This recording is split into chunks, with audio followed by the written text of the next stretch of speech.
la Belgique. Voilà qu'on s'intéresse aujourd'hui aux chiffres du pays du chocolat, du pays des frites. J'ai réalisé cette vidéo suite aux commentaires de Lodi Maloé sur une de mes précédentes vidéos, qui me demandait gentiment si je pouvais consacrer une vidéo aux chiffres de la Belgique. Cher Lodi Maloé, voici ta demande exaucée. Bien, allons-y. Pour commencer, la Belgique fait partie des plus petits pays que compte l'Europe. Sa superficie est de 30 538 km². À titre de comparaison, la Belgique est plus petite que les Pays-Bas dont la superficie est de 41 543 km², mais largement plus grande que le Luxembourg voisin, dont la superficie est d'à peine 2586 km². Oui, le Luxembourg est tout petit à côté de la Belgique. Par contre, si on compare à la France, la Belgique est 18 fois plus petite. Mais bon, à ce qui paraît, il n'y a pas que la taille qui compte. Concernant sa population, la Belgique abrite 11,7 millions d'habitants, assez uniformément répartis sur l'ensemble du territoire national. En Europe, on compte 6 monarchies constitutionnelles. La Belgique en fait partie, avec le Danemark, l'Espagne, le Luxembourg, les Pays-Bas, ainsi que la Suède. Le pays se divise en 3 grandes régions.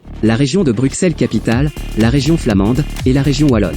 En termes de langue, on dénombre 3 langues parlées. Le néerlandais d'abord, avec 60% de la population qui parle cette langue. Vient ensuite le français, parlé par 40% des Belges. Et enfin, un peu plus marginal, l'allemand est parlé par une plus faible proportion de personnes.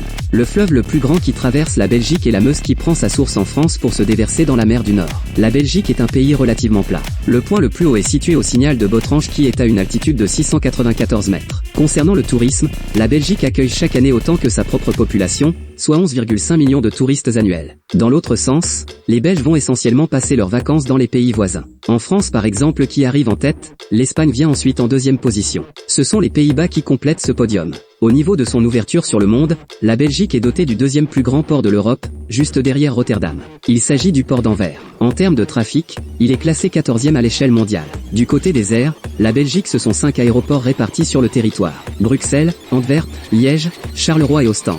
L'aéroport de Bruxelles voit défiler 26,4 millions de passagers annuels. La compagnie nationale se nomme Bruxelles Airlines.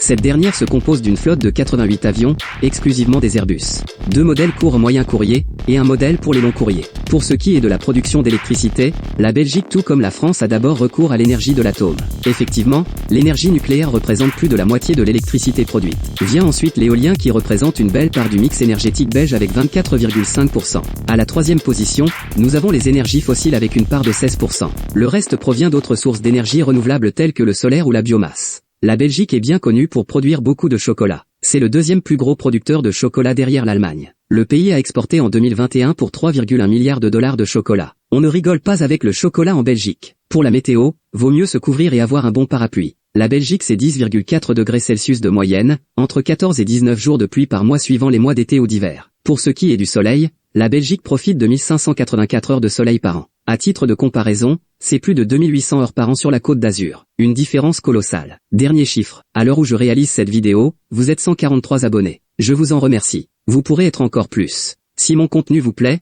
n'hésitez pas à mettre un petit pouce, c'est gratuit, et ça envoie un signal positif à YouTube pour le référencement. À bientôt.